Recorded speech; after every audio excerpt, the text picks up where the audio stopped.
Assalamu alaikum and a heartfelt welcome to Strategy Lab, our weekly live panel discussion presented by Synapra Education Consultancy. I'm your host Samrina, and it's my privilege to guide today's deeply significant conversation. Episode 9, Building Blocks of Freedom, Pakistan Independence Day Special. Today, we are honored to continue this critical dialogue with panelists whose insights profoundly shaped our journey till now, Ms. Asma Ahmed, Ms. Umer Oman Zaki, and Ms. Mariam Afzal. Due to some unforeseen circumstances, Ms. Asra couldn't join us today. Whether you are a parent, educator, therapist, or ally, share your thoughts live in the chat. We'll weave your perspectives in our discussion. If you missed our previous discussion, Soft Skills and Hard Impact, it's available on Synapra Education Consultancy's Facebook page. Over the next hour, we'll move from theory to action, from struggle to strategy. To begin, I invite Ms. Umer Oman Zaki to anchor our discussion. Ms. Umer Oman. अस्सलाम वालेकुम to all of you, hope you all are doing well और आप लोग अपने खैरियत से होंगे और अल्लाह ताला के हिफ्ज़ व अमान में होंगे, क्योंकि अभी जो बारिश की वजह से आपको पता है काफ़ी ज़्यादा मिसहैप हुआ है, स्पेशली इन कराची। तो अल्लाह ताला सबको अपने हिफ्ज़ व अमान में रखे और सेफ़ आप लोग घरों में रखें, आमीन।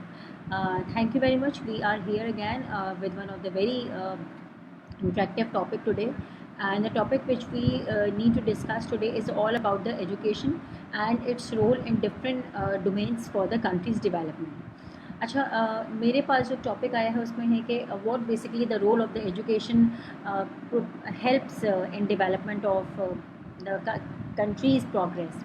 ठीक है, ये मैं अभी इस पर एक्चुअली बात करने से पहले एक चीज़ का सिर्फ आप लोगों से शेयर करना चाहती हूँ कि इट्स नॉट लाइक दैट कि Pakistan is not working on the education reforms. Yes, Pakistan is working on education reforms, but unfortunately in the private sector lots of the work people are already doing it. और बहुत सारे ऐसे programmes हैं, institutes आ गए हैं, online platforms हैं। आप सिनेक्रा की एग्जांपल ले लीजिए, ठीक है, और भी इसके अलावा बहुत सारे ऐसे फोरम्स हैं जहाँ पर you can become more and more educated. और अगर हम एजुकेशन से पहले की बात करें तो हमारे पास एक सबसे इम्पॉर्टेंट चीज़ तो ये आती है कि now this is the time for the skills. अगर आपके पास बहुत ज़्यादा अच्छे स्किल्स हैं तो आई थिंक सो कि आपको कभी भी कोई इशू नहीं होगा।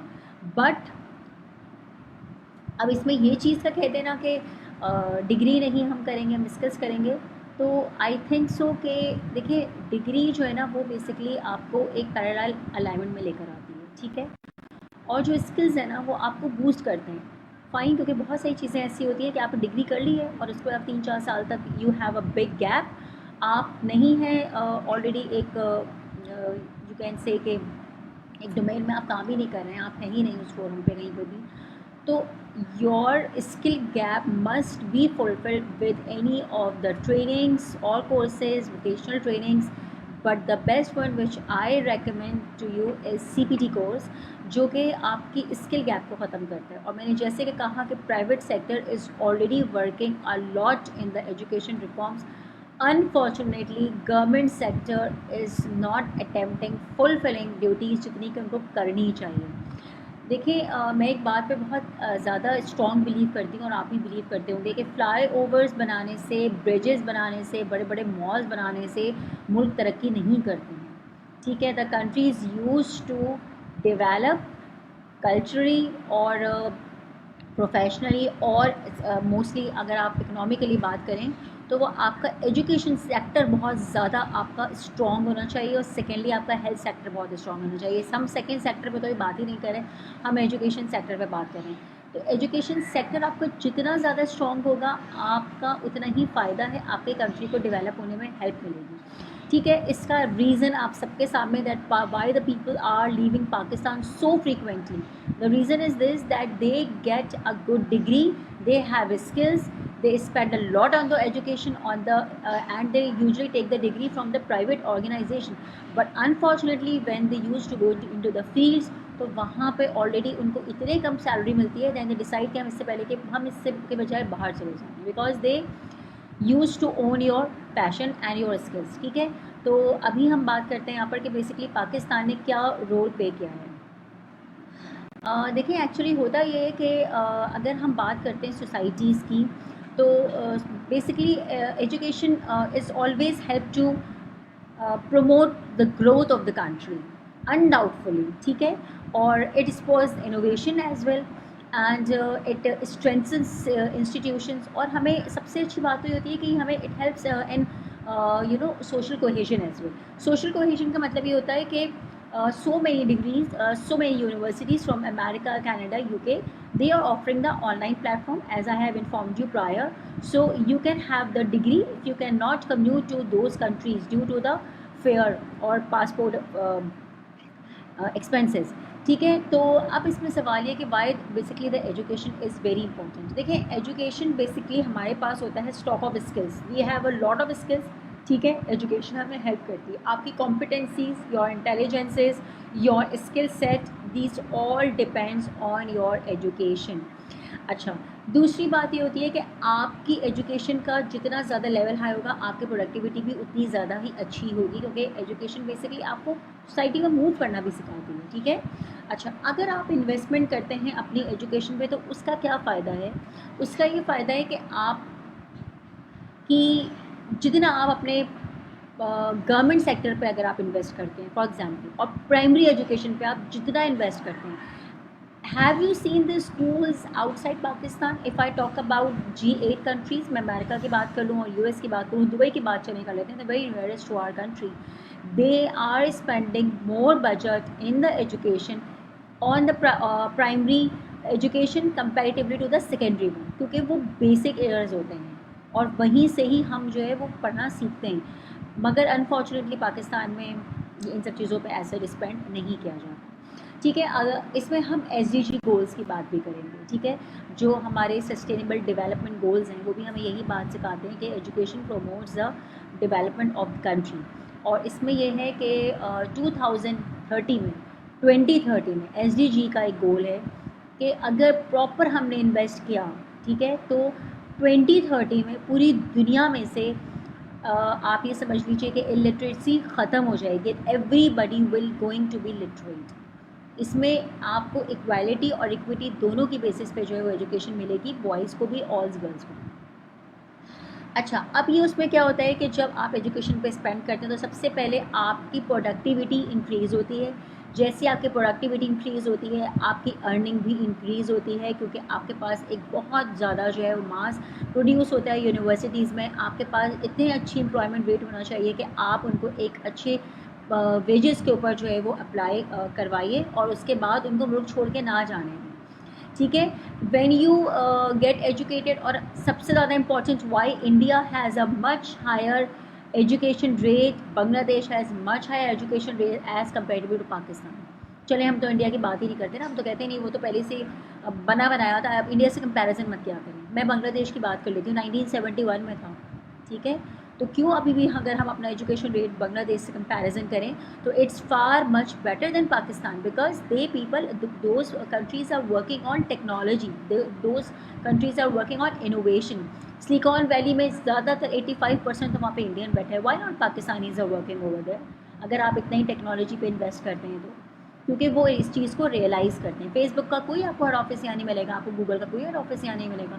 All the head offices they are in India, हैं वहाँ पर, क्योंकि वहाँ पे रियलाइज़ करते हैं लोग, उनकी गवर्नमेंट इस चीज़ को रियलाइज़ करती है that you have to be very particular for productivity in innovation in technology sector. अच्छा, दूसरी बात ये कि जब आप एजुकेटेड हो जाते हैं तो you can reduce the poverty and the inequality. देखिए, जब आप तालीम हासिल कर लेते हैं ना तो आप कभी गरीब नहीं हो सकते, क्योंकि अगर आपके पास कोई हुनर है ना तो आप कभी भी ना गरीब नहीं हो सकते. आपकी एजुकेशन आपको रिटर्न बैक करती ही करती है. Always remember this. ठीक है, तो एक तो ये वाली चीज़ होती है.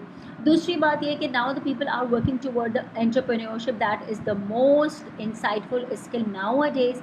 इफ़ यू आर एजुकेटेड तो आप बहुत अच्छे एंटरप्रेन्योरशिप कर सकते हैं. I know 2 of the people, one is educated, one is not educated. अब जो ए है ना वो एजुकेटेड है और बी अनएजुकेटेड है. अब अगर ए ने एंटरप्रेन्योरशिप स्टार्ट किए तो हाउ डू यू नो कि ज़ाहिरी बात है किसका एंटरप्रेन्योरशिप स्किल्स ज़्यादा रिफाइंड होंगे एज़ कंपेरेटिवली ए और बी में? कोर्स एक ही होंगे, क्योंकि उसके पास एक अच्छा स्किल सेट है, उसके पास एक एजुकेशन है, उसको पता है कि काम को करना किस तरीके है, उसके पास एक डायरेक्शन है. ठीक है. अच्छा, जब आपके पास एक अच्छा एजुकेशनल मास रेडी होता है आपकी कंट्री में तो आप ग्लोबल कम्पिटिटिव भी होते हैं. Why are few of the people or none of the people from the Pakistanis are attending global competitions? Very few universities are offering this. ठीक है, वेरी फ्यू स्कूल्स हम फिंगर टिप्स पे गिन सकते हैं जो कि ग्लोबल कॉम्पिटिशन जो है उसको इन्हांस करते हैं, but most of the school they are not doing it. वो इंटर स्कूल या इंटर स्कूल में ही रहते हैं, मगर वो इसके अलावा ग्लोबली तो नहीं जा पाते। ठीक है। अच्छा, दूसरी बात ये होती है कि if you are having a education, आपका इकोनॉमिक रेट बेटर होता है क्योंकि आपके पास एम्प्लॉयमेंट रेट बेटर होता है। एम्प्लॉयमेंट रेट बेटर होगा, आप इंडस्ट्रीज़ लगाएंगे तो ज़ाहिरी बात है आपकी कंट्री की इकोनॉमिकल ग्रोथ भी बेटर होगी। ठीक है, इसमें मैं आखिरी एक पॉइंट पे अपना जो है वो एंड करूँगी बेसिकली कि पाकिस्तान जो है ना वो 6th पॉपुलस कंट्री है पूरी दुनिया में, और 1980 के सेंसस के मुताबिक यहाँ पे 212 मिलियन पीपल रहते हैं। ठीक है, और उसमें से हमारे पास अनफॉर्चुनेटली अगर हम 2018 और 29 का अगर एक सर्वे रिपोर्ट में आपको आपके पास शेयर करूँ तो उसमें हमारे पास 44% जो है वो सिर्फ अंडर ग्रेजुएट है, मतलब उनका ग्रेजुएशन भी कंप्लीट नहीं हुआ हुआ है, बीएस कंप्लीट नहीं हुआ हुआ है। 4% लोग जो है उनके पास डिग्री नहीं है, और 35% हमारे पास सिर्फ ग्रेजुएटेड हैं। इसमें मैंने आपसे कहीं बात नहीं की कि 16 ईयर्स एजुकेशन या 18 ईयर्स एजुकेशन भी है यहाँ पे लोगों के पास। दैट इज़ वेरी रेयर, वो आप फिंगर टिप्स पे ही गिन सकते हैं। ठीक है, तो ये हमारा एक एजुकेशन का रिफॉर्म है। एक और पॉइंट है जो कि मैं आपके साथ ऐड करना चाहती हूँ। देखिए, पाकिस्तान में जो है ना वो गर्ल्स और बॉयज़ की एजुकेशन पे बहुत ज़्यादा बात होती है कि बेसिकली क्या है।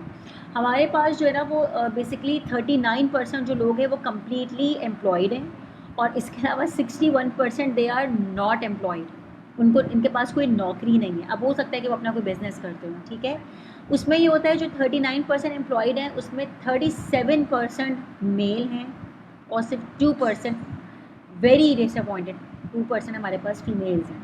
अच्छा, इसके अलावा जो अनएम्प्लॉयड हैं तो उसमें जो 57% लोग हैं वो बेसिकली जॉब ढूंढ रहे हैं अभी तक। ठीक है, they are seeking a job, उनको जॉब मिली नहीं है अभी तक। और उसमें क्या है, 16% मेल हैं, और उसमें फ़ीमेल का रेशो बहुत ज़्यादा है क्योंकि बहुत सारे ऑफिस में मेल कंसिडर करते हैं, फ़ीमेल को कंसिडर नहीं करते due to late sittings and other restrictions और प्रिकॉशंस के लिए। ठीक है, अब इसमें आप ये बात देखिए कि हमारे पास जो है वो ये तो हालात हैं हमारे, तो अब उस हालात में जो है वो हम क्या बात करें। 70% लिटरेट लोग हैं और 30% नॉन लिटरेट हैं। अच्छा, इसमें एक और बात शेयर कर रही हूँ मैं आपको, मैं ऐड करूँगी कि 30% जो लिटरेट 70% जो लिटरेट हैं उनमें वो उन लोगों को भी शामिल करते हैं जिनको अपना सिर्फ साइन करना होता है, जस्ट साइन। ठीक है, इसके अलावा उनको कुछ और नहीं आता। सो अगर हम इसी स्पीड के साथ चलते रहे, अगर मैं गवर्नमेंट सेक्टर की बात करूँ तो हमारे लिए तो फिर बहुत मुश्किल है। यहाँ मैं भी कोच करूँगी। रिसेंटली आपने देखा होगा नर्स यूनिवर्सिटी ने जो फार्मूला कार्ड बनाई है, that is a very crucial milestone specially for our university students. और इन यूनिवर्सिटी स्टूडेंट्स ने जो है वो लास्ट ईयर यूके में भी कम्पीट किया था, और वहाँ पे टॉप कंट्रीज़ के साथ कम्पीट किया था, और बहुत अच्छा उनका एक्सपीरियंस रहा था। Basically they invited the students from the nurse university, और जो नर्स यूनिवर्सिटी है अभी उसने फार्मूला कार बनाई है अपनी, and that is a wonderful project. But unfortunately ये काम यूनिवर्सिटी लेवल तक तो आ गया है, मगर जैसे कि मैंने आपसे कहा कि प्राइमरी लेवल पे अभी हमें बहुत काम करने की ज़रूरत है, तो that we have to go. ठीक है जी, अब मैं ओवर टू करूँगी अस्मा को, क्योंकि आज मैंने बहुत ज़्यादा बोल दिया। Assalamu alaikum, everyone. वालेकुम So, अस्सलाम। thanks once again to Samyatra for giving us this opportunity that we share our thoughts. And especially this episode is very relevant and very hard towards my heart as it's towards the building blocks of freedom. And we are talking about the building blocks की हम जब बात करें आज़ादी के, तो अगर पाकिस्तान हम हासिल कर सके, उसको हासिल करने की सिर्फ एक रीज़न थी, कलम।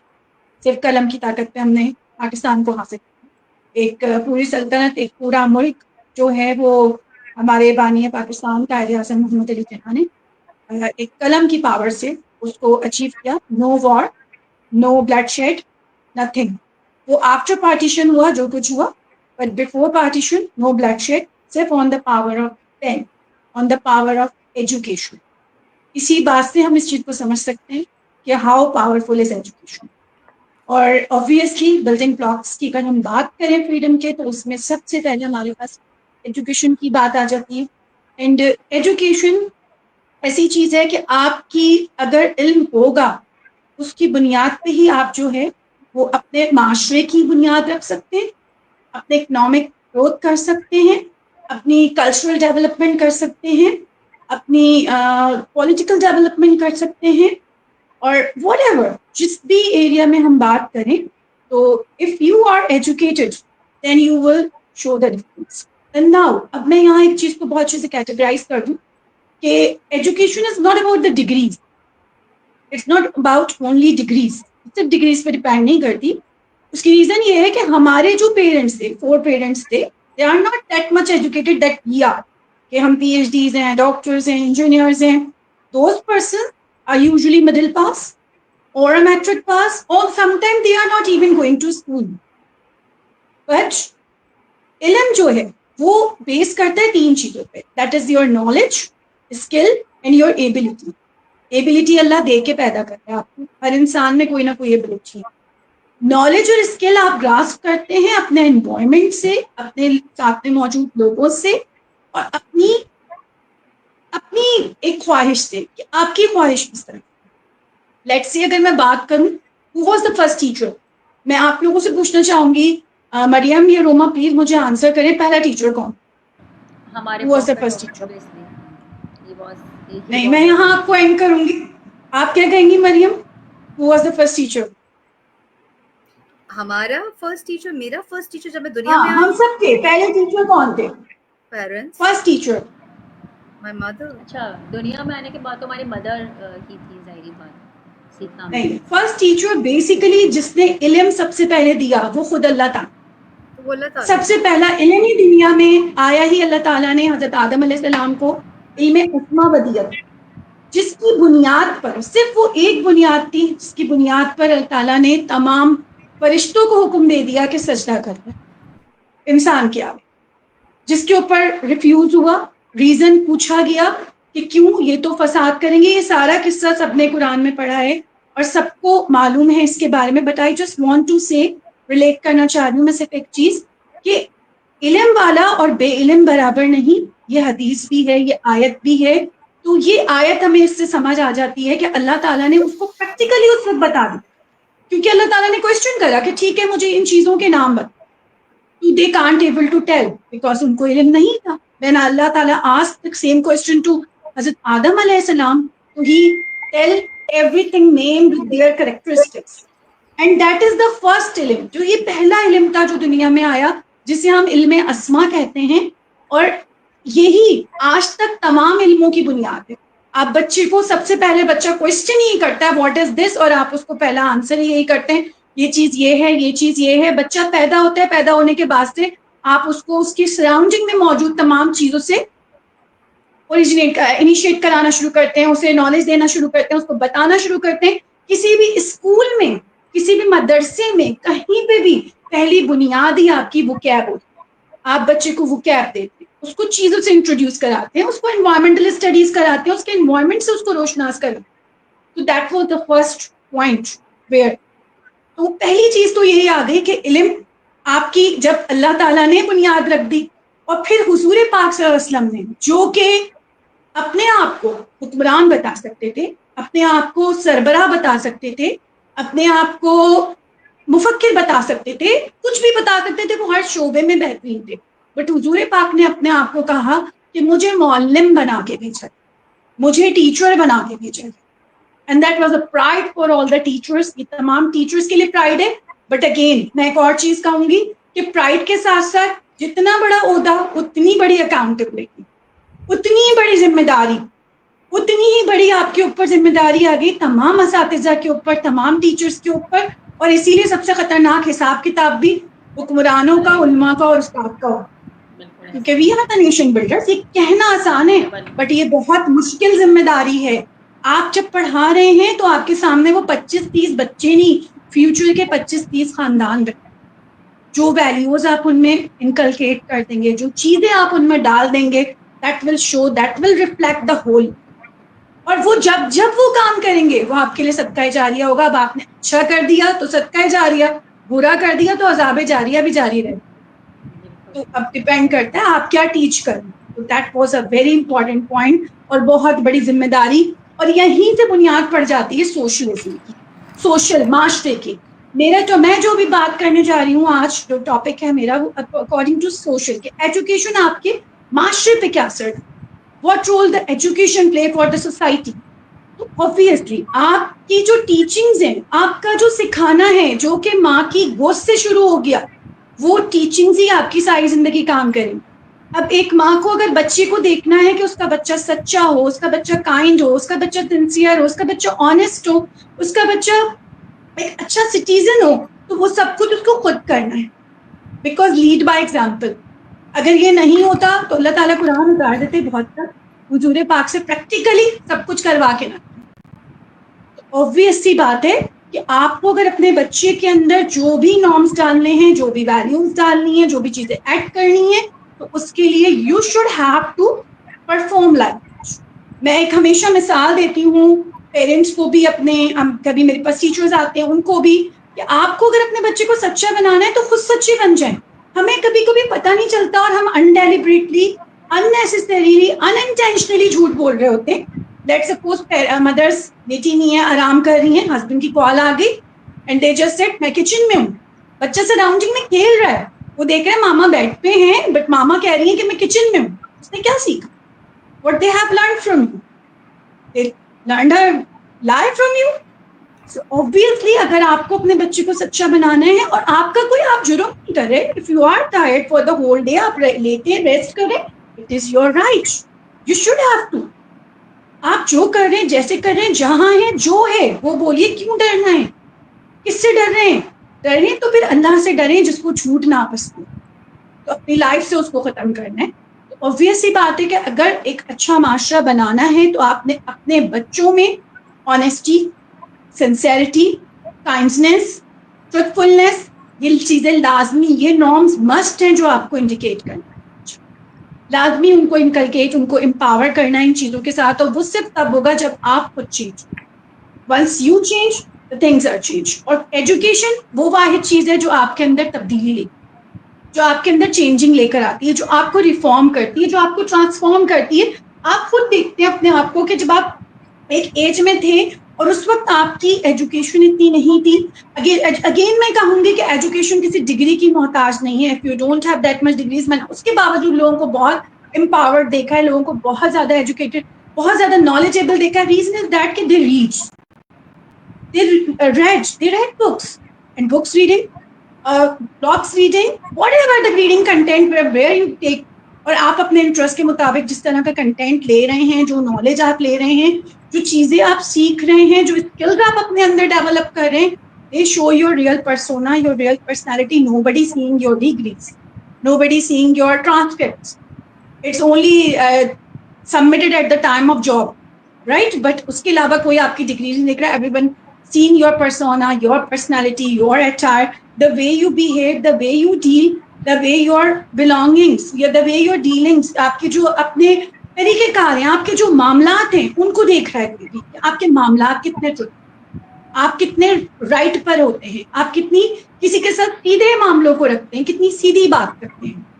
तो एक अच्छा और खूबसूरत माशरा जब भी बन सकता है जब हम ये लगाना शुरू करेंगे एक के बाद एक बच्चा आपका अगर अच्छा होता है तो आप वही बच्चा आगे वही चीजें ट्रांसफॉर्म करेगा दूसरे। नेकी करना, काइंडनेस, ये इंपॉर्टेंट चीजें जो हमें अपने बच्चों में डालनी है, जो वैल्यूज हमें डालनी है। और इसके लिए मैं तमाम जो भी स्कूल्स यहाँ पर हैं, जो भी फोरम्स हैं, मैं उनसे भी कहूंगी कि add these kinds of team projects and things in your programs, in your curriculum, जिससे बच्चों में ये चीजें एड अप हो, उनके अंदर चैरिटी करना आए, उनके अंदर काइंडनेस आए, डिस्क्रिमिनेशन खत्म हो, कलर को लेके, बॉडी को लेकर, किसी भी चीज को लेके उनके अंदर डिस्क्रिमिनेशन खत्म हो। किसी भी इंसान की वैल्यू हो, उसकी वर्थ हो उसके इकदार की वजह से, उसकी वैल्यूज की वजह से, उसकी कि उसके अंदर वैल्यूज क्या है, उसके पैसे की वजह से, उसके स्टेटस की वजह से, उसकी खूबसूरती की वजह से, इन चीजों से अंदर किसी की वैल्यू ना, वैल्यू हो तो उसकी इकदार की वजह से, उसके स्टेटस की वजह से। क्योंकि अल्लाह ताला ने भी कह दिया कि सब मुसलमान बराबर, सब मुसलमान बराबर हैं सिवाय 2 लोगों के। वो 2 लोग कौन है जो सुपीरियर है? एक तो वो जिन्होंने तकवा इख्तियार करा और दूसरे वो जिन्होंने इल्म। 2 लोगों को अल्लाह ताला ने जो है सुपीरियर पोजीशन के ऊपर रख दिया। इल्म हासिल करना फर्ज कर दिया उसके बाद हम पर, हर मुसलमान मर्द हो औरत पर इल्म हासिल करना फर्ज है, चाहे वो मर्द हो या औरत हो। अब इसके बाद हम बात कर रहे होते हैं राइट्स की, ह्यूमन राइट्स की और सारी चीजों की। तो आज से 1400 साल पहले हमारे प्यारे नबी हजरत मोहम्मद मुस्तफा सल्लल्लाहु अलैहि वसल्लम ने तमाम लोगों के हुकूक, हर तरह के हुकूक, हर किसी के राइट, चाहे वो औरतों के हुकूक हो, चाहे वो मर्दों के हुकूक हो, चाहे वो बीवी के हुकूक हो, चाहे वो शौहर के हुकूक हो, चाहे वो माँ बाप के हुकूक हो, पड़ोसियों के हुकूक हो, रिश्तेदारों के हुकूक हो, तमाम हुकूक को, तमाम राइट्स को as a code of conduct हमें दें। Now it's up to us ना कि हम उसको फॉलो कितने अच्छे से करें। अगर हम सिर्फ उन्हीं को अच्छे से फॉलो कर लें तो we will create a beautiful society, we will create a beautiful inclusive empathetic society with the collaborative society, जहां पर आप एक दूसरे का साथ दे के चलेंगे बजाय एक दूसरे की टांग खींचने की, बजाय एक दूसरे की लेग पुल करने के। आप हाथ पकड़ के उसको भी ऊपर करेंगे, अपने उसको भी अपने साथ लेकर आएंगे। And that was the beauty of any society, जब हम एक दूसरे के साथ कोलैबोरेट करें, जब हम दूसरे की तकलीफ को अपनी तकलीफ समझें। हम ये नहीं सोचें कि बराबर में आग लगी है तो वहां लगी है, डोंट केयर, हमारे घर थोड़ी लगी है अभी। जब आप में ये दर्द आ जाएगा कि बराबर में आग लगी है तो मुझे उसको सेव करना है किसी भी तरीके से, भले मेरा घर महफूज है लेकिन मुझे उससे सेव करना है। तो आज आप किसी के लिए आसानी करेंगे, कल अल्लाह आपके लिए आसानियां पैदा करेंगे लोगों की लाइफ में। Make people's life easy. जब आप लोगों की लाइफ में आसानियां करेंगे, खुद ब खुद आपकी लाइफ खूबसूरत होती जाएगी, इजी होती जाएगी। आपको अल्लाह ऐसे ऐसे परेशानियों से निकालेगा कि आप खुद सोचेंगे कि हाउ कुड मैं इससे निकल कैसे आई। और वो रीजन क्या होगी कि आपने कभी किसी के लिए कोई आसानी की। तो मेक पीपल लाइफ इजियर, चाहे वो जॉब प्लेस हो, चाहे वो घर हो, चाहे वो कोई गैदरिंग हो। आप किसी की लाइफ को डिफिकल्ट नहीं करिए, उसको किसी भी फॉर्म में परेशान नहीं करिए। That was a very important thing. So now over to Mariam for the next topic. I think so, Roma, it's Mariam's turn. She should have to talk about. So Maria will Roma, talk मेरा about the topic culture and political yes development. Yes. Yes culture and political development. मैं बहुत basic से शुरू करना चाहती हूँ। अस्सलाम वालेकुम। पहले सॉरी मैं थोड़ा लेट ज्वाइन किया है तो मैं इसलिए अपने हिस्से का सलाम अब कर रही हूँ। एजुकेशन जो है वो नेशनल डेवलपमेंट की बैकबोन है and as we all know, आपने अभी काफ़ी अच्छे तरीके से जो है वो रोशनी डाली इसके ऊपर, रोमाना ने भी और आपने भी ma'am. So what I feel and what I observe is this education, it fuels economic growth by creating a skilled workforce. And when we are creating a skilled workforce, then definitely we are fostering the innovation. And when you also talked about entrepreneurship, so here it comes when we are educating them with the skills, and when we are fostering the innovation, we're definitely reducing the poverty. And when it comes to culture, it helps preserve our heritage while promoting tolerance and unity in diversity. For example, हमारे यहाँ कुछ बच्चे जो हैं अगर बाहर के मुल्क जाते हैं, स्कॉलरशिप्स लेते हैं या खुद से जाके अपने ओन पे पढ़ते हैं, सो वो एक मिक्सचरिंग ऑफ कल्चर, क्रॉस कल्चर, उन सब चीज़ों से डाइवर्सिफाई होती हैं चीज़ें। हमारे मुल्क के अंदर लोग जो हैं वो जब बाहर जाते हैं तो बाहर के लोग हमें जानते हैं, हमारी हैबिट्स को जानते हैं। And when it comes to politics, so I think education creates informed citizens who actively participate in democratic processes. And when they participate in democratic processes, they'll definitely ask for transparencies. मैं उसकी example देती हूँ recently form 47 और form 45 की। मैं बहुत political details में नहीं जाऊंगी, लेकिन जब लोगों को आगाही आ जाती है, एजुकेट हो जाते हैं, वो उनके पास नॉलेज आ जाता है, तो फिर they start asking questions and then they want the transparency as well कि कहीं गलत या कहीं सही हो रहा है, तो they should be knowing that. So in short, an educated nation is an empowered, progressive and peaceful nation. So जहाँ मैं अपनी इस पॉइंट को रिलेट करूँगी आप दोनों के पॉइंट्स के साथ, कि जब हमें आगाही मिल जाती है या जब हमें पता चल जाता है, तो डेफिनेटली हम अपना रोल भी प्ले करते हैं और हम कोशिश करते हैं कि हम दूसरों को भी एजुकेट करें। जैसे कि मैम आपने कहा कि हमें पकड़ के आगे चलना है, सो हम किसी के साथ गलत हुआ देखते हैं and we have the knowledge and education of that, so definitely we want that thing not to happen. And जब हम मैं एक एरास्मस मेंडिस एक स्कॉलरशिप है, एक प्रोग्राम है यूरोपियन कंट्रीज का, जिसके अंदर अगर आप वो विन कर जाते हो तो आप डिफरेंट कंट्रीज जो कि उसके साथ एसोसिएटेड अलाइंड हैं उसके अंदर आप डिफरेंट कोर्सेज लेते हो।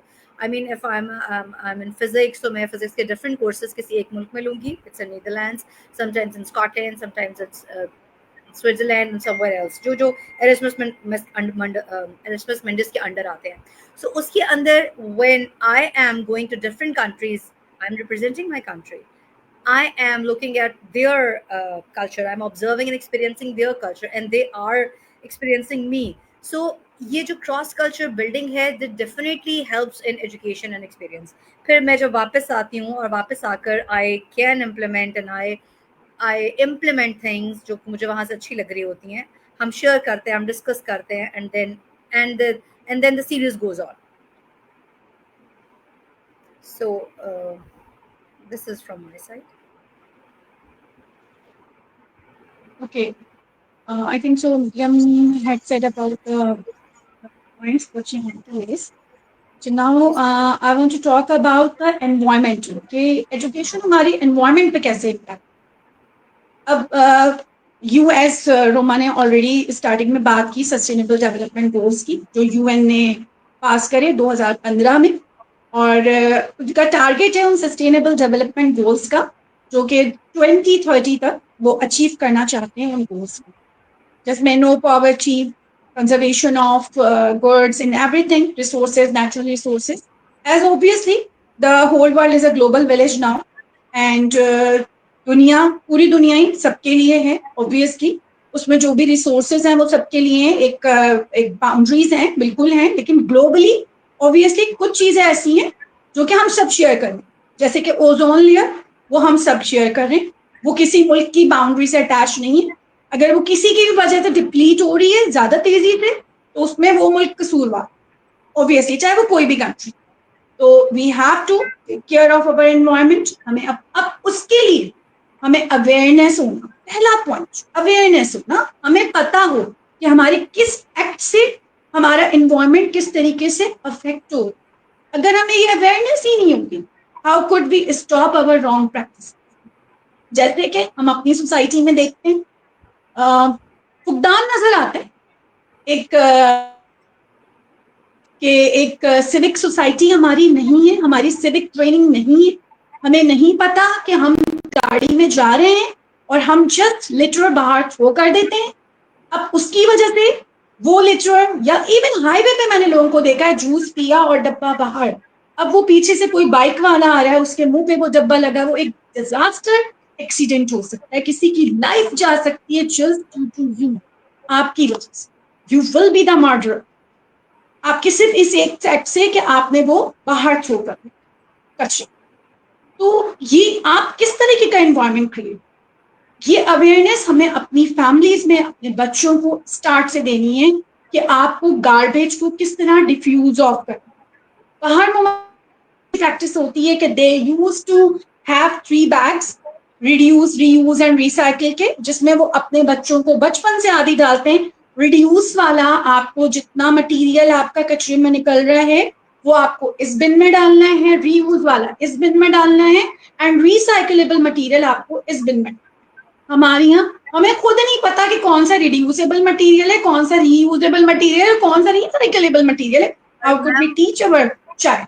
और हमारे अक्सर पब्लिक ये प्रैक्टिसेस हमें डे 1 से अपने घर में, अपने स्कूल्स में बच्चों को प्रैक्टिस करवानी है, खुद भी करनी है, बच्चों को भी करवानी है। अगर आपको अवेयरनेस नहीं है, that's okay, this is the era of modernism, this is the era of AI. Go and Google it, go and Meta AI और चैट जीपीटी, फाइंड आउट करिए कि रिड्यूस मटेरियल्स कौन से, रीयूज मटेरियल कौन से, recyclable material कौन से, और अपने घर में ये प्रैक्टिस करिए। और गार्बेज कौन से, उनको डिफ्यूज कैसे करना है, what is the sustainable way to diffuse that garbage. क्योंकि वही गार्बेज जाके आपके वाटर को खराब कर रहा है, वही गार्बेज आपको एयर पोल्यूशन कर रहा है, वही गार्बेज आपके लिए कंटेमिनेटेड डिजीजेस, कंटेजियस डिजीजेस लेकर आ। So you have to be aware for, सबसे पहले अवेयरनेस, पहली चीज आ जाएगी अवेयरनेस। तो उसके लिए अवेयरनेस सेशंस करिए, करवाइए, स्कूल में करिए, अपने बच्चों को प्रैक्टिस करवाइए, अपने टीचर्स को प्रैक्टिस करवाइए, घरों में पेरेंट्स अपने बच्चों को खुद टीच करें, खुद बताएं कि क्या चीज आपको किस तरीके से डिफ्यूज करनी, इस तरीके से हम एक क्लीन एनवायरनमेंट क्रिएट कर सकते हैं, एक सस्टेनेबल एनवायरनमेंट क्रिएट कर सकते हैं, as we have a very limited resources in the world. अब दुनिया में जो रिसोर्सेज हो रही हैं डे बाय डे कम हो रही है, उन रिसोर्सेज को हमें कंजर्व कैसे करना है और उनको प्रिजर्व कैसे करना है कि हम आगे उनको यूटिलाइज कर सके। So that is the reason जिसकी वजह से सस्टेनेबल डेवलपमेंट गोल्स क्रिएट हुए। बट वो जब ही अचीव हो सकेंगे जब as a individual every person has to implement in their life. अब उसके लिए पहले उसे वो गोल्स पता हो, पहले उसको वो टारगेट्स पता हो, वो पार्ट ऑन टारगेट्स को अचीव करने का, उसके लिए आप उसको पार्ट बनाएं अपने एजुकेशन का। एक आप जो है वो पूरी रिफॉर्म्स करिए, पूरे एक एक्टिविटीज करवाइए, चीजें करिए, जैसे हम एक अर्थ डे के नाम पे एक दिन साल में करा देते। अब मैं कहती हूँ आपके ये डेली प्रैक्टिस में चीजें होनी चाहिए, रीयूज एंड रिसाइकल। हर बच्चे के मुंह पे हो, उसको पता हो कि मुझे स्कूल में प्लास्टिक बोतल कहाँ रखनी है, मुझे जो है वो प्लास्टिक के रैपर्स में चीजें क्यों नहीं खानी है, मुझे कंटामिनेटेड मटेरियल्स क्यों नहीं लेने हैं। They should know from a day one. और आप बच्चे को जब डे वन से एक चीज बताते जाएंगे, रोज बोलेंगे, याददाश्त में उसकी पैदा कर देंगे, उसके डाल देंगे, तो वो जब एकदम कर रहा होगा और आप पीछे नहीं खड़े होंगे तो वो खुद रुकेगा, वो खुद उस चीज से स्टॉप होगा। नहीं मामा मना करती है, नहीं टीचर मना करती है, नहीं मैम मना करती है, बच्चा खुद स्टॉप। और यहीं से बुनियाद पड़ेगी एक सस्टेनेबल एनवायरनमेंट क्रिएट होने की, यहीं से बुनियाद पड़ेगी एक अच्छी society create. So that I want to tell about the environment. उसके अलावा जो मैं चीज कहूंगी कि पहली चीज तो मैंने कही कि अवेयरनेस, उसके अलावा एक तो ये चीज आ गई आपकी नेचुरल रिसोर्सेज के ऊपर। सेकेंडली मैं बात करूंगी हमारी जो स्पीशीज कंटेंट, जो हमारे एनिमल्स, जो हमारे बर्ड्स, जो हमारी बहुत खूबसूरत स्पीशीज हैं, हमें उनको कंजर्व करना है, उनको स्टॉप करना है, उनकी हंटिंग खत्म करनी है। इसी तरीके से जो हमारी प्लांट्स लाइफ खत्म हो रही है, बहुत से पौधे, खासतौर पर मैं बात करूंगी मैंग्रोव ट्रीज की, which is a blessing for Karachi, which is a blessing for Pakistan के नॉर्थ अरबियन सी पे, हमारे अरबियन कोस्ट के ऊपर we are aligned with the mangrove line, हम मैंग्रोव फॉरेस्ट से अलाइन है, जो कि एक इतनी बड़ी ब्लास्टिंग है कि जिसका लोगों को आइडिया नहीं। एक टाइम था at the time of when the Musharraf government was there, at that time people are used to purchase these plots and वहां पर वो बिल्डर्स जो है कंस्ट्रक्शंस करना चाह रहे थे। One of the doctor SM Saifullah, उनका नाम लूंगी यहाँ पे, he is a marine scientist. He took the initiative, he write a column in a newspaper, Dawn, मैं 2001-2002 की बात कर रही हूँ। एट दैट टाइम पे उन्होंने कॉलम लिखा, उन्होंने उसमें पूरे रीजंस बताए कि दीज आर द रीजंस, क्योंकि मैंग्रोव फॉरेस्ट करता क्या, हमारे यहाँ क्या लोगों के दिमाग में चीजें हैं, मैं नेम नहीं लूंगी, and I really admire, appreciate and believe in all the औलिया कराम, सहाबा कराम, जितनी भी हमारी बड़ी हस्तियां, उनके पैर की जूती क्या खाक भी नहीं। एग्जैक्टली लेकिन द थिंग इज दैट कि जो लोग ये बोलते हैं कि मजार मौजूद है समंदर के किनारे इसलिए तूफान नहीं होगा, बिल्कुल होगा उनका बिलीफ, लेकिन साइंटिफिक और लॉजिकल रीजन इज दैट कि कराची के साहिल से हमेशा समंदर से तूफान वापस पीछे इसलिए चले जाता है कि we are blessed by the Allah, कि अल्लाह ताला ने हमारे साहिल के किनारे पे मैंग्रोव फॉरेस्ट रखा है। उस फॉरेस्ट की वजह से, उसके कमाल ही होता है मैंग्रोव के दरख्तों का कि जब पानी आके तेजी से वहां हिट करता है तो उसकी जो फोर्स होती है उस सेडिमेंटेशन की वजह से, क्योंकि उसमें कुदरती अमल है सेडिमेंटेशन करने का, उस सेडिमेंटेशन की वजह से वो पानी जो है वापस अपनी जगह पर बैक हो जाता है और उसकी रफ्तार कम हो जाती है, उसकी जो एक वेलोसिटी होती है, जो एक एक्सेलरेशन होती है, जो एक स्पीड होती है उस तूफान की, वो स्पीड टूटना शुरू हो जाती है। और उस स्पीड के टूटने की वजह से आहिस्ता आहिस्ता आहिस्ता वो तूफान थम जाता है बजाय हिट करने। तो this is a blessing from Allah, Allah की तरफ से ब्लेसिंग है। पूरे अरबियन सी में, खास तौर पे हमारी पट्टी को, जो कराची का साहिली इलाका है और कुछ हिस्सा सिंध का कुछ हिस्सा जो हमारा है, जो पूरा साहिली पट्टी पे, they are blessed with the mangrove forest. हमारे जो बलूचिस्तान की नॉर्थ अरबियन साइड है वहां पे मैंग्रोव फॉरेस्ट इतनी ज़्यादा क्वांटिटी में नहीं। आपको ये चीज़ पता होनी चाहिए कि बाहर ममालिक में लोग मैंग्रोव की तरह प्लांट करते हैं, आर्टिफिशियल मैंग्रोव फॉरेस्ट जनरेट करते हैं, जो कि इंडिया ने I think so 3 years back they have planted thousands of trees. But obviously जो एक चीज नेचुरली ग्रो हुई है, जो एक कुदरती फॉरेस्ट बना हुआ है, आर्टिफिशियल फॉरेस्ट वो काम नहीं कर सकते। दैट इज द रीजन कि सुनामी और सारी चीजें इसी अरबियन सी में दूसरी जगह हिट कर रही हैं और कराची पे यहाँ हिट नहीं। तो ये एक अल्लाह की बहुत बड़ी ब्लेसिंग है। तो ऑब्वियसली हमें उसको भी सस्टेन करना है, क्योंकि हमारे यहाँ उसकी नॉलेज नहीं है। लोग जो हैं, जो उन इलाकों में गरीब लोग रहते हैं, वो उसको वुड के तौर पे काट के यूज करते हैं, जला देते हैं, तोड़ देते हैं। लोग अपने मफादात के पीछे उसको सेल कर देते हैं। वहां कंस्ट्रक्शन हुई, बहुत ज्यादा हमारा साहिल उसकी वजह से डैमेज हुआ। बट फिर भी अच्छे अच्छे जो डॉक्टर्स, जैसे डॉक्टर सैफुल्लाह हो गए, डॉक्टर आलिया हो गई, इनकी कोशिशों से उस वक्त डॉक्टर शमील फारूकी हो गए, इनकी कोशिशों से उस टाइम पर इन चीजों को स्टॉप किया गया, इन चीजों को रोका गया और बहुत बड़ी हद तक कामयाबी मिली। और जो है वो मैंग्रोव फॉरेस्ट स्टिल पाकिस्तान में मौजूद है।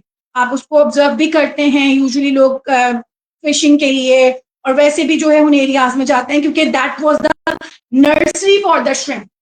हमने जो बेसिक पॉइंट्स वहां पे उसमें डाले थे मुशर्रफ साहब को कन्विंस करने के लिए, उसमें बेसिक चीज ये थी कि फिशिंग इंडस्ट्री पाकिस्तान की सबसे मेजर इंडस्ट्रीज में आती है, जो कि सबसे ज्यादा एक्सपोर्ट किया जाता है, खासतौर पे यहाँ का श्रिम्प बेइंतहा पसंद किया जाता है बाहर ममालिक में, बहुत ही महंगी कीमतों में यहाँ से एक्सपोर्ट होता है।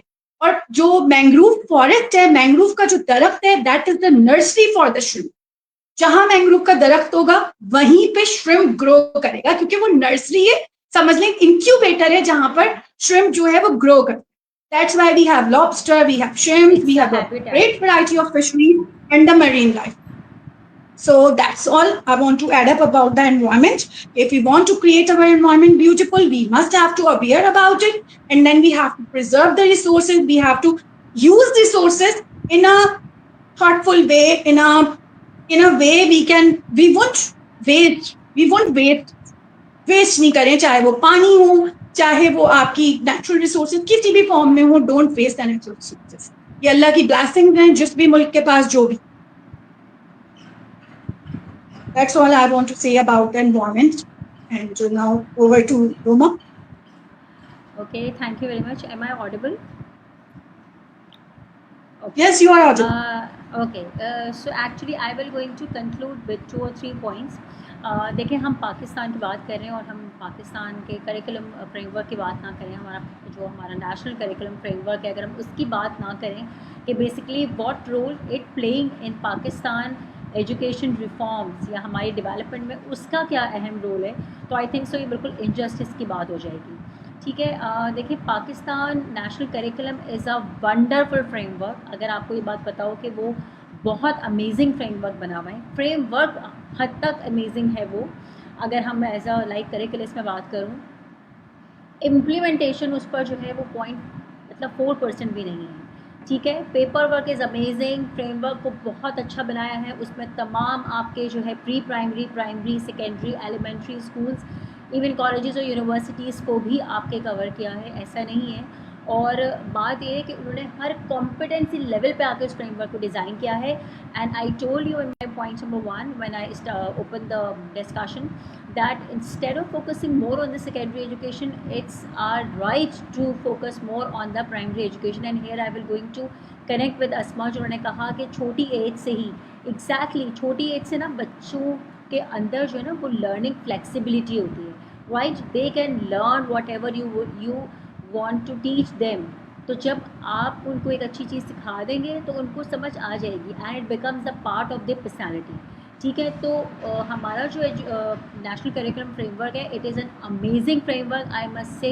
आप लोग कभी उसको जाइए, उसकी वेबसाइट पे उसको देखिए, जो लोग करिकुलम है, जिन लोगों का एजुकेशन से ऑलरेडी लिंक्ड है, आपको खुद बहुत अच्छा लगेगा। एक चीज़ की इतनी डिटेल्ड उसके अंदर उन्होंने दी हुई है कि आपको हमें ज़रूरत ही नहीं है फिर हम कहीं कभी ऑलरेडी जो है वो फ्रेमवर्क अगर फॉलो करें। पर्टिकुलरली अगर आप पाकिस्तान में काम करते हैं और नेशनल पॉलिसी अगर आप रीड करना चाहते हैं तो अपनी सिर्फ नॉलेज के लिए भी आप उसको रीड कर सकते हैं। अच्छा बेसिकली है क्या, अब मैं आपको उसमें बता देती हूँ कि बेसिकली वो किस चीज़ पे काम करता है। देखिए बेसिकली हमारा फ्रेमवर्क हमसे ये कहता है कि आप बच्चों को प्रिपेयर करें for the global competitiveness which I have already explain you prior, कि आपको बच्चों को ग्लोबल कॉम्पिटिशन्स के लिए प्रिपेयर करना है, ये हमारा फ्रेमवर्क कहता है हमें, ठीक है।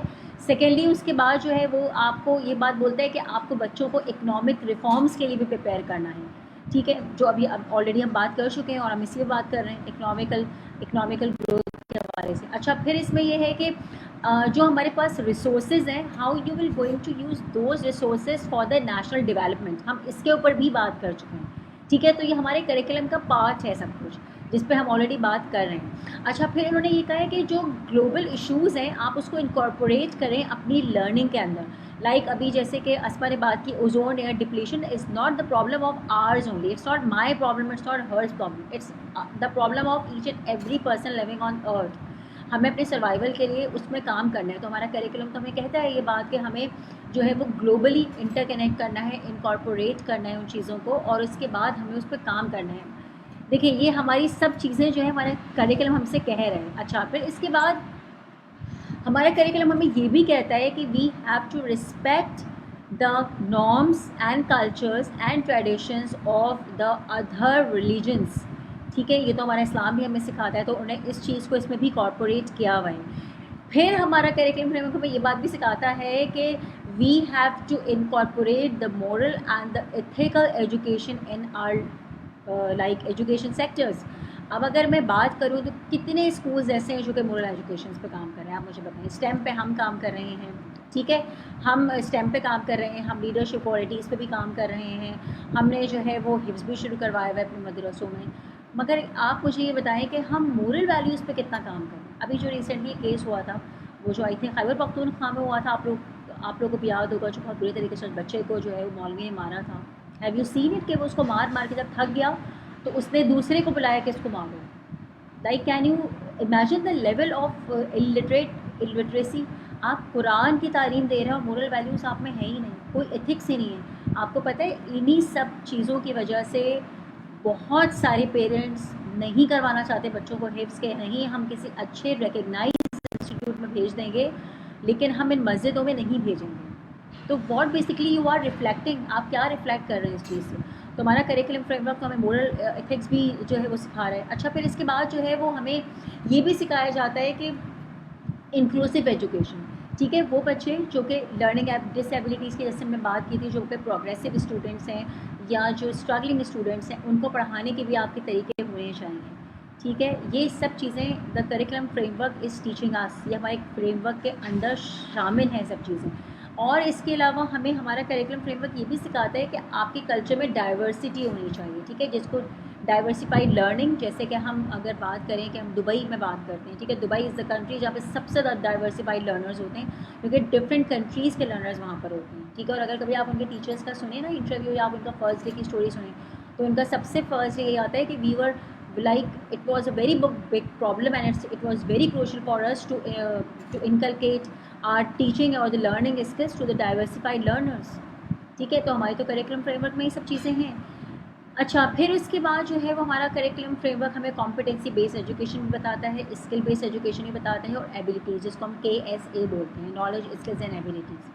तो ये तमाम चीज़ें तो हमारे फ्रेमवर्क के अंदर मौजूद हैं, जिसको मैंने आपको शुरू में बहुत तारीफ़ की थी कि ऑलरेडी हमारा framework is a wonderful framework, but unfortunately हम उसको इस तरह से फॉलो नहीं कर रहे हैं, ठीक है। मैं किसी भी सिस्टम के अगेंस्ट जी एक चीज़ और ये कि हमारे फ्रेमवर्क में वो continuous process of teacher training और वो सब भी शामिल है हमारे जी यू आर वेरी राइट, बिल्कुल आप ठीक कह रही हैं। उसमें टीचर्स ट्रेनिंग भी है, उसमें हमारी वोकेशनल ट्रेनिंग भी आती है। वो हमें इस बात पे फोर्स भी करता है कि आपके पास स्किल बेस्ड एजुकेशन होनी चाहिए, ठीक है, जिसकी हम बात इतनी ज़्यादा करते हैं कि स्किल बेस्ड एजुकेशन, तो ये तो हमारे फ्रेमवर्क हमें कहते हैं कि आपके पास स्किल बेस्ड एजुकेशन होनी चाहिए, ठीक है। तो और अच्छा फिर इसमें हमारे फ्रेमवर्क में ये भी कहते हैं कि लेवल वाइज और कॉम्पिटेंसी वाइज आप चलेंगे। असेसमेंट्स की भी इसमें बात हुई हुई है कि बच्चे की ये एज है तो आप इस तरह असेस करें।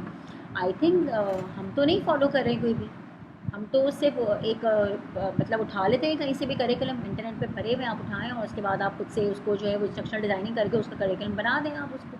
तो बेसिकली पाकिस्तान की चूँकि बात हो रही थी, हमारा टॉपिक इंडिपेंडेंस डे से रिलेटेड है, तो I would like to add कि हम ये तो हमें सिखा रहा है हमारा करिकुलम फ्रेमवर्क से, मगर अनफॉर्चुनेटली वी एज एजुकेटर्स हम बहुत कोशिश करके भी इस चीज़ को बहुत ज़्यादा नहीं लेकर चल सकते हैं समटाइम, क्योंकि जो स्टेक होल्डर्स होते हैं ना, उनको ये थोड़ा सा समझने की ज़रूरत है कि जितनी आप लीडरशिप को इम्पोर्टेंस देते हैं और जितने आप स्किल्स को इम्पोर्टेंस देते हैं, आपको मोरल एजुकेशन पे भी बात करनी चाहिए। देखिए, मोरल एजुकेशन होगी तो बेसिकली एजुकेशन प्रमोट्स करती है मोरल एजुकेशन को, दैट व्हाट आई बिलीव।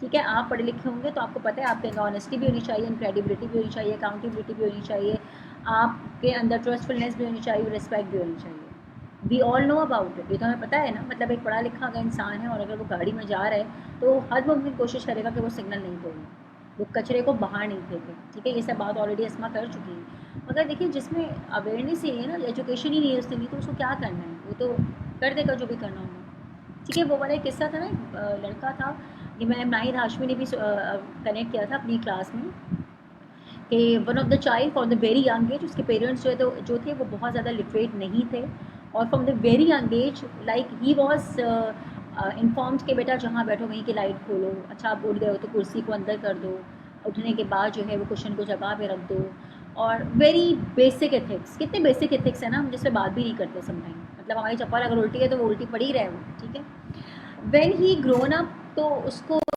जो है वो सोचता था कि क्या मुसीबत है और क्या है, मैं जब बड़ा होऊंगा तो मैं इस घर को छोड़ के चला जाऊँगा। और इसके बाद व्हेन ही ग्रू अप, और उसके बाद जब वो जॉब के लिए गया तो उसको इंटरव्यू के लिए जब बुलाया, तो बेसिकली उस वक्त जो है वो एस्केलेटर भी ख़राब था और उनकी लिफ्ट भी ख़राब थी, तो he was moving by stairs. जब वो स्टेयर से जा रहा था तो वो कमरे में झाँक भी रहा था, वो कह रहा था अरे लाइटें खुली नहीं है, खाना खाएँ, तो वो लाइटें ऑफ करता हुआ जा रहा था, सब जगह की लाइट्स ऑफ करता हुआ जा रहा था, और कुछ अगर रास्ते में कुछ मिल जाता था तो उसको डंप भी कर रहा था डस्टबिन में। तो when he went to the panel room, और जहाँ पे उसका फाइनल इंटरव्यू था, तो वो चूँकि उसको कैमरे से ऑलरेडी सर्विलेंस कर रहे थे, तो देन से दे सेड टू हिम कि लाइक मार्वलस, बहुत ज़बरदस्त, मतलब हम तो आपको बहुत देर से कैमरे से देख रहे थे कि आप चौथे फ्लोर से ऊपर हाई से ले जा रहे थे, और आप लाइक कंटिन्यूटी में आप ये काम करते जा रहे हो। तो उसने कहा हाँ, मुझे मेरे माँ बाप ने बचपन से ये चीज़ सिखाई है, तो ये मेरे ऑलरेडी पार्ट है मेरी पर्सनैलिटी। तो उन्होंने कहा कि बहुत ज़बरदस्त, ये इतने अच्छे एथिक्स देखकर ना हम अब आपकी हमें किसी भी और चीज़ की बोलेंगे, हमें पता है कि आप एक अच्छी फैमिली से होंगे। And then they offered him a job. तो देखिए, बेसिकली एथिक्स काम करते हैं। ठीक है, तो this is all from my side. हम एथिक्स के ऊपर ऑलरेडी बात कर चुके हैं, सॉफ्ट स्किल्स पे भी हमने काफ़ी ज़्यादा बात की थी, और if something is there from your side तो हम ज़रूर मैं चाहेंगे बस कि लास्ट में समरीना। एक चीज ऐड करना चाहूंगी। Hmm, I just want to add one thing in the last, hmm, कि एक चीज बस जहन में रखिए कि ये जो हदीस है कि माँ की गोद से लेकर कब्र तक इल्म हासिल, हम्म, इस पे बिलीव करिए, चाहे आप किसी भी शोबे से ताल्लुक है, और इसी का नाम है सीपीडी, कंटिन्यूअस प्रोफेशनल डेवलपमेंट। आप ये मत सोचिए कि आपने अपनी फील्ड में यहाँ तक पहुंच गए तो बस पहुंच गए। सीखते रहिए, सीखते रहिए, यही जिंदगी का दूसरा। Till that you learn you are alive. जिस दिन आपकी या लर्निंग दैट्स खत्म हुई व्हाट आई उस दिन वांट। आपकी जिंदगी। यस, बिल्कुल, ये इसलिए भी लर्न हमारे करिए, हमेशा सीखिए। एक छोटा बच्चा भी आपको कुछ सिखाता है और एक बूढ़ा भी आपको कुछ सिखाता है, और आप जो एक वैसे सीखते हैं वो भी सीखते हैं। तो इसीलिए कहा सीखने जाता है की कि तो ये कोई बहुत अच्छी एज चीज है है, ही नहीं अच्छे ना। लोगों की सोबत इख्तियार करिए जो आपको हाँ, अच्छी नॉलेज, आपने अच्छे, देखिए दैट सीखने व्हाट आई की वांट टू कोई से, एज और ही यही नहीं चीज हमारे अंदर चीज। है। हाँ, ये देखें हमारे मरियम, अंदर आप कुछ सोसाइटी में ऐड ना करेंगे एक, लास्ट में? हाँ, जी, मैं इस बात से बहुत ज़्यादा इत्तेफ़ाक करती हूँ कि आप ज़िंदा ही तभी हैं जब आप सीख रहे हैं। आप एग्जैक्टली, सीखते जाएँ और इल्म हासिल करते जाएँ, आप ज़िंदा रहेंगे, अंदर से ज़िंदा रहेंगे। Exactly. exactly. And Cenebra is here to providing us the learning platform. I must say कि that is the best platform। जो लोग सीखना चाहते हैं, इतने अच्छे ऑनलाइन कोर्सेज To होते हैं और transform बहुत ज़्यादा free yourself, of to cost. transform yourself. Exactly, and you know one more thing, you never transform professionally, you transform personally and individually as well। Her That तरह से आप transform हो जाए। ठीक है, तो बात ये कि अपने अंदर इतना ज़र्व पैदा करें कि आपके अंदर सीखने का कोई ना कोई एलिमेंट हो। जिस दिन आपकी लर्निंग रुक गई, आप, इसका मतलब है यू आर डेड, क्योंकि इससे मुर्दा ही नहीं सीखता। जितने लोग ज़िंदा हैं वो सीखते हैं। तो होप सो कि आज का टॉपिक भी आप लोगों को काफ़ी अच्छा लगा होगा, और अभी हम वेट कर लेते हैं क्वेश्चन आंसर सेशन के लिए। If any of the question is here तो हम उसको केटर करेंगे, और वरना फिर हमारे पास कमेंट्स में तो आ ही जाते हैं क्वेश्चंस।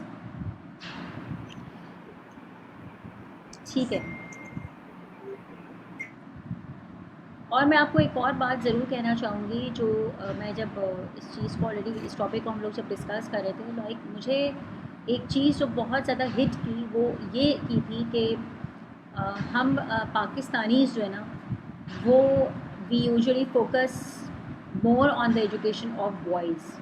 ठीक है, अपनी बेटियों को भी पढ़ाइए।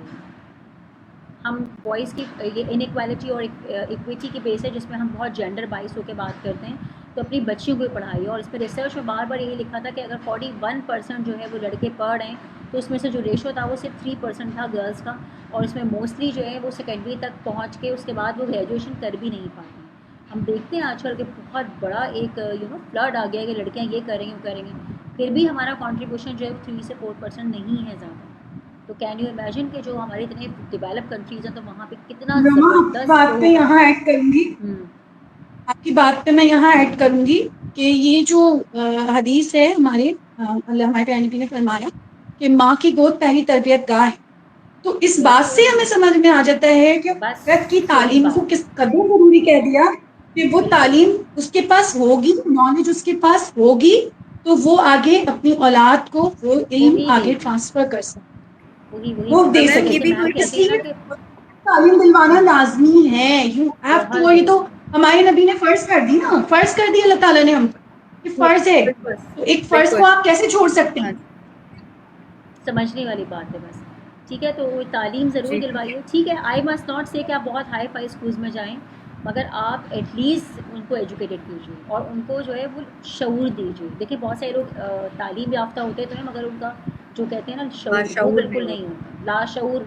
तो वो बहुत इंपॉर्टेंट है कि उनको शऊर दें, अवेयरनेस दें। इट्स वेरी इंपॉर्टेंट है कि उनको अवेयरनेस दें, अवेयरनेस हर चीज़ की दें। जितने भी हमारी सोसाइटी में स्टिग्मास हैं उन सब की आप उनको अवेयरनेस दें। बाकी अल्लाह ताला हम सब के लिए बहुत आसानी करे। Thank you very much Cinepro for providing such a beautiful platform to all of you। हम कितने भी थके हुए हों लेकिन हम ज़रूर जो है ना वो अपने पैनल डिस्कशन में बहुत कोशिश करते हैं कि अपने ऑडियंस को वंस इंगेज अगेन एक रखें। चीज कहूंगी, stay blessed all of you, आप सब जहां भी हैं खैर खैरियत से रहें। बिल्कुल वेदर कंडीशन इज वर्स, तो एक दूसरे का ख्याल करें। और बहुत ट्रू, खुशी हुई कराची हाइट्स का जुनून और पैशन देखकर कि उन्होंने इस मौसम में, इस वेदर में, जिस तरीके से फैक्ट्री मालिकान ने, ऑफिस वालों ने अपने ऑफिस खोल दिए, ओपन कर दिए लोगों के लिए, जो या लोग रोडों पे फंसे हुए थे उनको मौका दिया कि दो should come inside, stay here till that a safe inclusion उनके लिए ना हो और वो वहां से आसानी से ना निकल सके। तो ये जज्बा पूरे मुल्क में, पूरे पाकिस्तान के बहुत हर बंदे बहुत में है। हमारी पूरी कौम बहुत मोहब्बत वाली है, तो बिल्कुल एक दूसरे के साथ इसी तरह कोलैबोरेट करें, एम्पैथी के साथ रहें, एक दूसरे की तकलीफ को समझें, इसी से खूबसूरत बिल्कुल माशरे को बनाएं। बिल्कुल बिल्कुल। Thank you and so happy much. Independence day, क्योंकि आज इंडिपेंडेंस डे से रिलेवेंट प्रोग्राम है, बट रिलेट वी कर are late, but related happy independence. ये पूरा रिलेटेड हैप्पी मंथ ही इंडिपेंडेंस पाकिस्तान की आजादी के जी। जश्न मनाने का है, तो हैप्पी इंडिपेंडेंस डे। तो और ये थैंक यू सो खूबसूरत मच। मैसेज के साथ कि आप इसी तरीके से हमारी कौम एक दूसरे के साथ खड़ी। इंशाल्लाह बिल्कुल बिल्कुल खड़े रहेंगे थैंक यू। और हमेशा एक दूसरे का साथ देते रहेंगे। Thank you very much. Stay blessed and Allah हाफिज़।